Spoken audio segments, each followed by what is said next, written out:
Grupo ng kalalakihan na kuhanan ng video na nanira ng gamit sa isang private resort sa Calamba City.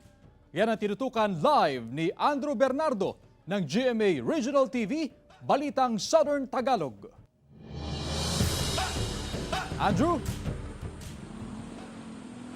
Chris, nagpapatuloy yung negosasyon sa pagitan ng pamunuan ng resort at mga kalalakihan na nanira ng gamit doon sa pasilidad. Pero alam mo Chris, sa kabila ng pangyayari, tiniyak sa atin ng isa sa may-ari ng resort na hindi daw sila magsasampa ng reklamo.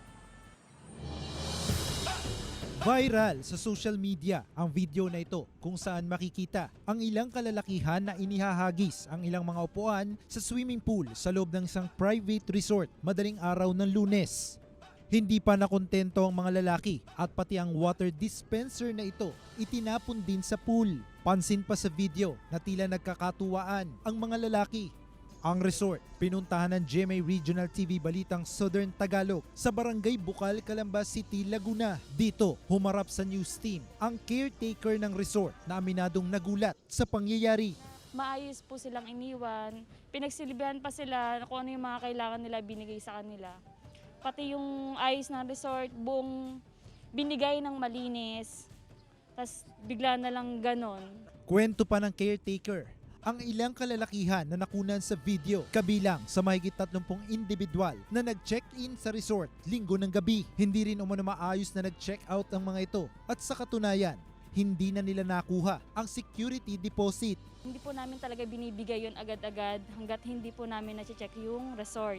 Nung kinukuha na ng kasama namin yung susi para buksan, yung kumukuha ng security deposit, bigla na lang humarurot ng alis. Nakamotor kasi sila. Ano ba yung nagawa naming foul sa mga taong ito? Hindi naman nila i-consider na marumi ang facilities, malinis naman talaga. Dismayado rin ang pamunuan ng barangay sa ginawa ng mga bisita sa resort.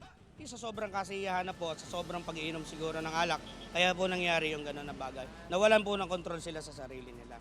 Nakipag-areglo na ang mga turista sa pamunuan ng resort, kaya hindi na umano sila sasampahan ng reklamo. Ibalik na lang yung nadamage nilang property. Humarap naman sila sa kanilang pagkakamali.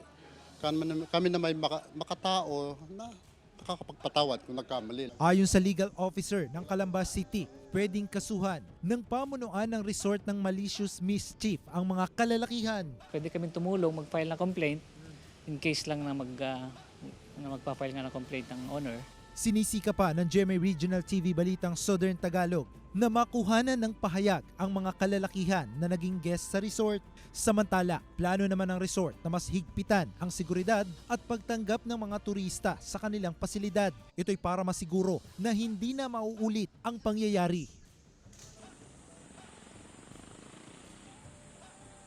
Chris, kung maghihigpit yung pamunuan ng resort, abay maghihigpit din daw yung pamunuan ng barangay dahil bukod sa barangay Pansol dyan sa Calamba City, Laguna, isa rin yung kanilang barangay sa mga dinarayo ng mga turista dahil sa kanilang mga ipinagmamalaki na resort.